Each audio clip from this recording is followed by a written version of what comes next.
October 23rd, 1935. Newark, New Jersey.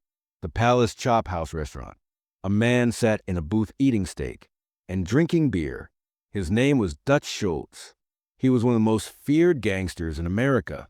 He controlled bootlegging across New York, made millions during Prohibition, and for the past 2 years, he'd been trying to take over Harlem, trying to crush the black gangsters who ran the numbers racket, trying to install his own people, trying to take what didn't belong to him. At 10:47 that evening, 2 men walked into the Palace Chop House carrying Thompson submachine guns. They didn't say a word, just opened fire. Dutch Schultz died 22 hours later in a Newark hospital. He was 33 years old, and his death created a power vacuum in New York City that would change organized crime forever. Because with Dutch Schultz gone, Harlem was up for grabs. And 2 men were about to make a deal that would divide the neighborhood for the next 30 years.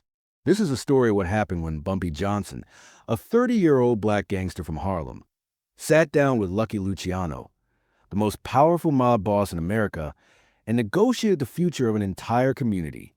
A deal that created an invisible line through Harlem that criminals respected more than any law. A deal that kept peace between the Italian Mafia and black gangsters for 3 decades. And a deal that proved Bumpy Johnson understood power better than anyone in New York. This is how one conversation divided Harlem forever. Let me take you back to the beginning. Not October 1935, when Dutch Schultz died, but 2 years earlier, when he first decided that Harlem's numbers racket was going to be his. Summer of 1933. Harlem, New York. The neighborhood was in the middle of the Great Depression. Jobs were scarce. Money was tight, but one business was booming. The numbers racket, also called policy. It was simple gambling. People bet nickels and dimes on 3-digit numbers. The winning number came from the last 3 digits of the daily stock exchange totals or racetrack handles. If your number hit, you won 600 times your bet. The odds were 1,000 to 1. The house kept the difference. In Harlem, the numbers racket generated $10 million a year, and most of it was controlled by one person, a woman named Stephanie St. Clair. Everyone called her Madam Queen or Queenie. She was French-Caribbean, educated, brilliant with numbers, and absolutely ruthless when necessary. Stephanie had built the largest numbers operation in Harlem. She employed hundreds of runners, paid out winnings religiously, and protected her territory with violence when required. But Stephanie had a problem. Dutch Schultz wanted her business. Schultz was a white gangster from the Bronx who'd made his fortune bootlegging during Prohibition. By 1933, he saw Prohibition ending and needed new revenue. The numbers racket in Harlem looked perfect. $10 million a year, mostly unorganized, run by black gangsters who, in Schultz's racist mind, would be easy to push aside. Schultz made his move in August 1933, sent enforcers into Harlem, beat up numbers runners, destroyed betting slips, threatened shop owners who let Stephanie's people operate. The message was clear: either work for Dutch Schultz or get hurt. Most of Harlem's small numbers operators folded immediately, took Schultz's deal, gave him 70% of their profits in exchange for protection. But Stephanie St. Clair refused. That's where Bumpy Johnson comes in. Bumpy was 28 years old in 1933. Born Ellsworth Raymond Johnson in Charleston, South Carolina, he'd come to Harlem as a teenager in 1919. Worked as a bodyguard, a stick-up man, an enforcer. He was smart, strategic, and absolutely fearless. By 1933, Bumpy was Stephanie St. Clair's top lieutenant, her chief enforcer, the man who protected her operation when violence was necessary. When Dutch Schultz's men started terrorizing Harlem, Bumpy fought back. He organized Stephanie's runners, armed them, trained them to fight, and he made it clear that anyone working for Schultz in Harlem would pay a price. For 2 years, from 1933 to 1935, Harlem was a war zone. Schultz's men versus Stephanie and Bumpy's organization. Bombings, shootings, beatings, dozens dead on both sides. But Dutch Schultz had resources Stephanie didn't. More men, more guns, more money. more political connections. By early 1935, Stephanie was losing. Her operation was shrinking. Her runners were scared. And Schultz was close to taking over all of Harlem. That's when Bumpy Johnson made a decision that would define his entire career. He reached out to Schultz's enemies, specifically to the one man who wanted Schultz dead even more than Bumpy did, Lucky Luciano. Charles Lucky Luciano was born Salvatore Lucania in Sicily in 1897, came to America as a child, grew up in the streets of New York. By 1935, he was the most powerful gangster in the country. Luciano had done something no one else had. He'd organized the Italian Mafia, created what he called the Commission, a ruling body where the 5 major crime families in New York worked together instead of fighting each other. Luciano was chairman, and under his leadership, organized crime became exactly that, organized. But Luciano had a problem. Dutch Schultz. Schultz was violent, unpredictable, and refused to follow commission rules. Schultz wanted to kill Thomas Dewey, the special prosecutor who was investigating organized crime. The commission said no. Too much heat. Too dangerous. But Schultz didn't care. He was planning to hit anyway, and that made him a threat to everyone. So Luciano made a decision. Dutch Schultz had to die. On October 23, 1935, Luciano sent hitmen to Newark. They walked into the Palace Chop House and killed Schultz. Problem solved. But that created a new problem. Who controlled Harlem now? Schultz's operation was worth millions. His territory was valuable, and Luciano wanted it. Here's what most people don't know. Bumpy Johnson had been talking to Luciano for months before Schultz died. Secret meetings, messages through intermediaries. Bumpy had planted an idea in Luciano's head that killing Schultz would be smart, that Schultz was dangerous to everyone, and that when Schultz was gone, Luciano and Bumpy could work together, could divide Harlem peacefully, could both make money without war. Luciano was intrigued, not because he respected Bumpy. In 1935, Italian gangsters didn't respect black gangsters. They saw them as inferior, as small time. But Luciano was a businessman, and he understood that taking Harlem by force would be expensive, bloody, bad for business. If Bumpy was offering an alternative, Luciano was willing to listen. November 1st, 1935, 1 week after Dutch Schultz's death, Bumpy Johnson received a message. Lucky Luciano wanted a meeting to discuss Harlem's future. The meeting would take place on November 15th at the Waldorf Astoria Hotel, Luciano's penthouse. Come alone. Bumpy knew this was the most important moment of his life. This meeting would either make him Harlem's king or get him killed. November 15th, 1935, 7 in the evening. Bumpy Johnson walked into the Waldorf Astoria wearing his best suit, took the elevator to the penthouse floor, was met by 2 armed guards who searched him, took his gun, then led him into a massive suite where Lucky Luciano sat smoking a cigarette. Behind Luciano were 5 of his top men: Frank Costello, Vito Genovese, Meyer Lansky, Joe Adonis, Albert Anastasia, the most dangerous gangsters in America, and Bumpy Johnson walked in alone. Luciano gestured to a chair. "Mr. Johnson, glad you could make it. Sit down. Let's talk about Harlem." Bumpy sat, calm, professional, showing no fear. Luciano leaned back. "Here's the situation. Dutch is gone. His Harlem operation is gone. That means Harlem's wide open. Now, I could send my people up there, take over the numbers, install my own bookies. But that would be messy, a lot of violence, bad for business. So I'm offering you an alternative." Bumpy waited. Luciano continued. "You work for me. You run the day-to-day operations in Harlem, collect bets, pay out winners, keep things running smooth. In exchange, you get 30%. I get 70%. You get my protection, my political connections, my backing. Nobody messes with you because you're with me. Simple, clean, everyone makes money. What do you say?" This was the moment Bumpy had been preparing for.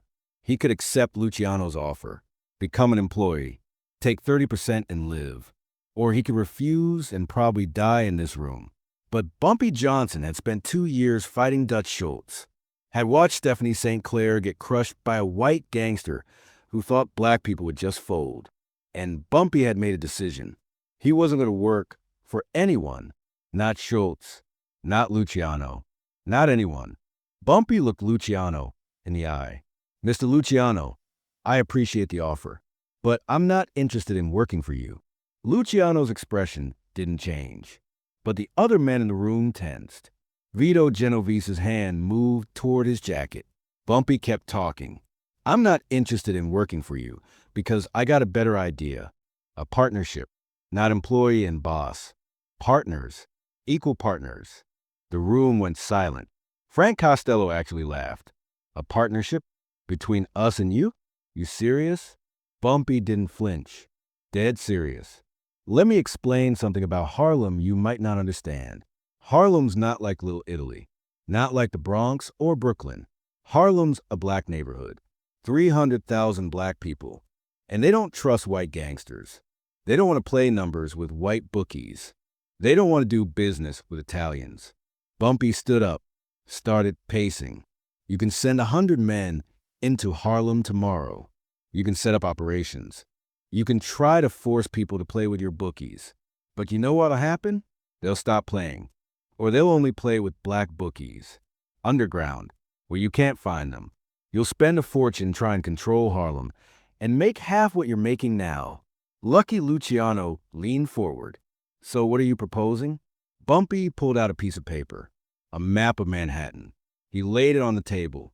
Here's what I'm proposing. We divide territory, clear and simple. Everything south of 110th Street is yours. Everything north of 110th Street is mine. You don't operate in Harlem. I don't operate in your neighborhoods. We stay out of each other's way. Vito Genovese interrupted. And why would we agree to that? Why give you all of Harlem when we could just take it? Bumpy smiled. Because taking it will cost you more than it's worth. Let me explain. I know Harlem. Every block, every shop, every person. I got runners on every corner. I got respect from the community. People trust me. They'll play numbers with me. They'll gamble with me. They'll do business with me. But they won't do business with you. Bumpy pointed at the map. You take Harlem by force, you'll be fighting for years. Spending money, losing men, dealing with community resistance. And at the end, you'll control a neighborhood that hates you, that won't cooperate, that'll undermine you at every turn. Or you make a deal with me. I run Harlem. You run everything else. We both make money. No war. No bodies. No problems. Meyer Lansky spoke up. He was a financial genius of the mob, always thinking about profit. What's your offer exactly? Bumpy had prepared for this. I keep 100% of Harlem's numbers racket. You don't get a cut. But in exchange, I buy all my liquor from you, all my supplies. I use your shipping, your trucks, your warehouses. I pay fair rates. You make money off me without the headache of running Harlem yourself. Luciano considered this. It wasn't the 70% he wanted, but it was something. And Bumpy was right about one thing. Taking Harlem by force would be expensive, but Luciano needed something more. Some guarantee that Bumpy wouldn't try to expand, wouldn't try to move into Italian territory. All right, Mr. Johnson, I'm listening, but I need guarantees. How do I know you won't take this deal and then try to expand? Try to move into Brooklyn or the Bronx? Bumpy had an answer ready. Because I don't want Brooklyn or the Bronx. Harlem's enough for me. It's my community, my home. I'm not trying to build an empire. I'm trying to protect what's mine. You let me have Harlem, I'll never cross 110th Street. That's my word. And in this business, a man's word is everything. Frank Costello spoke up. And what about Stephanie St. Clair? She still runs numbers in Harlem. How'll she fit into this? Bumpy's expression hardened. Stephanie's retiring. She's been fighting Dutch Schultz for 2 years. She's tired, ready to step back. When she does, I take over operation. All of it. That makes me the only numbers operator in Harlem. Makes enforcement easier. Makes our deal cleaner. This was news to Luciano. Bumpy had Stephanie's blessing. That meant he really did control Harlem. That meant the deal might actually work. But Luciano had one more condition. If we do this, if we divide territory, there have to be consequences for crossing the line. You stay north of 110th. We stay south. If anyone crosses, there's war. Agreed? Bumpy nodded. Agreed. But that goes both ways. Your people cross into Harlem. I defend my territory. My people cross into yours. You do the same. Clear boundaries. Clear consequences. No confusion. Luciano stood up, walked to the window, looked out over Manhattan. He was thinking, calculating, weighing options. The room stayed silent. Finally, Luciano turned around. All right, Mr. Johnson, you got yourself a deal. But understand this. The minute you break our agreement, the minute you cross that line, this deal is over, and you're a dead man. Bumpy stood up, extended his hand. I understand, Mr. Luciano, and you have my word. I'll never cross 110th Street. Luciano shook Bumpy's hand. The deal was done. Harlem was officially divided, and organized crime in New York would never be the same. But here's what happened next that nobody expected. The deal worked, not just for a year or two, but for 3 decades. From 1935 until Bumpy's death in 1968, the boundary at 110th Street held. Italian gangsters stayed south. Black gangsters stayed north. There were occasional tensions, small disputes, but the deal held because both sides honored it. Bumpy kept his word. He never tried to expand into Italian territory, never tried to operate in Brooklyn, the Bronx, or downtown Manhattan. He built his empire in Harlem, controlled the numbers, protected the community, became Harlem's king. And he bought supplies from Luciano's organization, paid fair rates, did business professionally. Luciano kept his word too. He never tried to take over Harlem, never sent his people north of 110th Street, never interfered with Bumpy's operations, and he defended the boundary. When younger Italian gangsters suggested moving into Harlem in the 1940s and 1950s, Luciano and later Frank Costello shut them down, told them Harlem was off limits, that the deal with Bumpy Johnson was sacred. But the division had consequences, unintended consequences that would shape Harlem for generations. By giving Bumpy complete control, by creating a clear boundary, the deal isolated Harlem, made it separate, made it a world unto itself. And when the civil rights movement came in the 1950s and 1960s, when Harlem needed economic investment and opportunity, the division created by the deal made that harder. December 1935. 1 month after the deal, Stephanie St. Clair officially retired from the numbers racket. She fought Dutch Schultz for 2 years and won. Schultz was dead, and now she was handing her operation to Bumpy Johnson, her protege, her chosen successor. In a ceremony at Small's Paradise nightclub, Stephanie announced that Bumpy Johnson was now in charge, that anyone who wanted to run numbers in Harlem answered him, and that the days of white gangsters trying to take over were over. The transition was smooth. Bumpy had been running day-to-day operations for months anyway. The runners knew him, trusted him, respected him, and with Luciano's backing, nobody challenged him. By January 1936, Bumpy Johnson controlled 90% of Harlem's numbers racket, made him one of the richest black men in America, and one of the most powerful. But Bumpy didn't just take the money and run.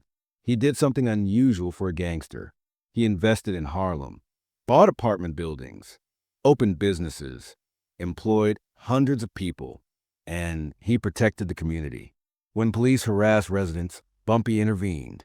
When landlords were unfair, Bumpy applied pressure. When families couldn't afford funerals, Bumpy paid. He became more than a gangster. He became Harlem's unofficial mayor. The division at 110th Street became legendary. Everyone in New York knew about it. Criminals respected it. Police understood it. Even civilians knew that Harlem operated differently than the rest of Manhattan. It was autonomous, self-governing. And that autonomy came from the deal Bumpy made with Luciano. In 1936, Lucky Luciano was arrested and convicted of running a prostitution ring, sentenced to 30 to 50 years in prison. But even from prison, Luciano honored the deal. He sent word to his successors, Frank Costello, Vito Genovese, don't touch Harlem. The deal with Bumpy Johnson stands. And they listened. In the 1940s, when World War II veterans came home and crime surged, young Italian gangsters wanted to expand, wanted to move into new territories, wanted to break the old boundaries. But the commission said no. Harlem is off limits. The deal stands. And it held. In the 1950s, when Bumpy was arrested and sent to Alcatraz on drug charges, people expected the division to collapse, expected Italian gangsters to move into Harlem while Bumpy was gone. But Frank Costello, who'd taken over Luciano's organization, protected the boundary, kept Italian gangsters out, honored the deal even though Bumpy was in prison, because the deal wasn't about Bumpy personally. It was about respect, about honoring your word. Bumpy was released from Alcatraz in 1963, came back to Harlem, reclaimed his position, and the division still held. For another 5 years until his death in 1968, Bumpy ran Harlem north of 110th Street, never crossed the line, never broke the deal. But here's what the deal cost Harlem. By creating a separate criminal economy, by isolating Harlem from the rest of Manhattan, the division reinforced segregation, made Harlem a world apart.